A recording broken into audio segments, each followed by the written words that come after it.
नमस्कार दोस्तों, आज मैं आपको राई की कथा सुनाने जा रही हूँ। एक समय की बात है, एक छोटे से गांव में एक माँ और उसकी बेटी राई रहती थीं। राई बचपन से ही भगवान श्री कृष्ण की परम भक्त थी।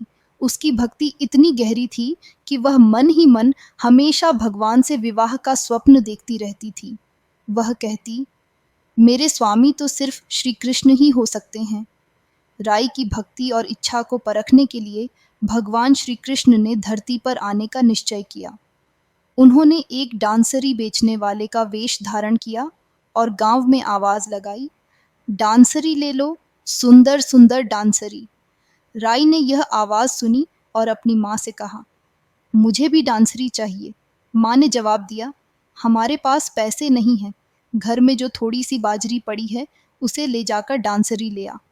राई ने बाजरी का कटोरा उठाया और डांसरी लेने चली गई।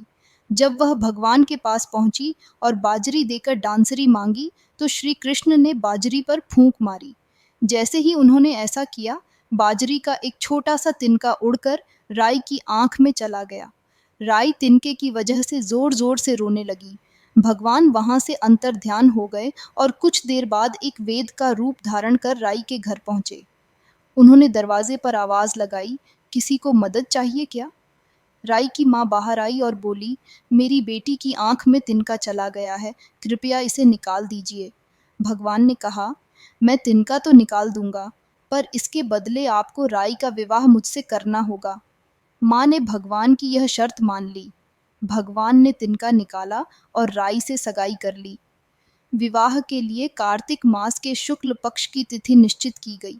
राई की माँ अपनी बेटी की शादी के लिए तैयारी करना चाहती थी। वह सुनार के पास गई और कहा, मेरी बेटी के लिए लौंग और बिछिया बना दो। सुनार ने जवाब दिया, मुझे क्षमा करें, पर मेरे पास समय नहीं है। मैं भगवान श्री कृष्ण की शादी के लिए गहने बना रहा हूँ। माँ हलवाई और बनिए के पास भी गई, लेकिन वहां से भी यही उत्तर मिला कि वे भगवान कृष्ण की शादी की तैयारियों में व्यस्त हैं। थक हार कर माँ घर लौट आई। जब वह घर पहुंची तो उसने देखा कि उनका साधारण सा घर एक भव्य महल में बदल गया था। घर में ढेर सारा धन और वैभव भर गया था। विवाह की सारी तैयारियां पूरी हो चुकी थीं। विवाह का दिन आया। भगवान श्री कृष्ण बारात लेकर आए और बड़ी धूमधाम से राई से विवाह किया। विवाह के बाद राई को द्वारका ले आए। श्री कृष्ण का अधिक समय राई के साथ बिताना उनकी अन्य रानियों, विशेषकर रुक्मिणी और सत्यभामा को खटकने लगा। वे राई से ईर्ष्या करने लगीं। सावन के महीने में राई अपने पीहर गई। श्री कृष्ण ने सोचा, राई के लिए तीज पर कुछ उपहार भेजना चाहिए। श्री कृष्ण ने राई के लिए 7 जरी के बेस और 5 पचेते तैयार किए और उन्हें 2 हंसों को सौंपकर कहा, इन्हें सीधे राई के पास ले जाना और रास्ते में कहीं मत रुकना। जब रुक्मिणी को इस बात का पता चला तो उन्होंने हंसों को रोककर कहा, तुम्हारे लिए मोती गिराए हैं, थोड़ा रुककर चुन लो। हंस रुक गए। इस बीच रुक्मिणी ने उपहारों को बदल दिया और उसमें फटे कपड़े और 5 कांटे रख दिए। हंस वे उपहार लेकर राई के पास पहुंचे। राई उपहार देखकर खुश हो गई, लेकिन जब उसने पोटली खोली और कांटे देखे तो वह बेहद दुखी हो गई। जब सावन समाप्त हुआ और श्री कृष्ण राई को लेने पहुंचे तो राई ने उनके साथ जाने से इनकार कर दिया। वह अब भी दुखी और नाराज थी। श्री कृष्ण ने सोचा कि आखिर राई नाराज क्यों है। राई रोज भगवान को महल में खाना परोसती, जिसमें दही जरूर होता। एक दिन श्री कृष्ण बिल्ली का रूप धारण करके सारा दही खा गए। राई सोचने लगी, अब दही कहाँ से लाऊं?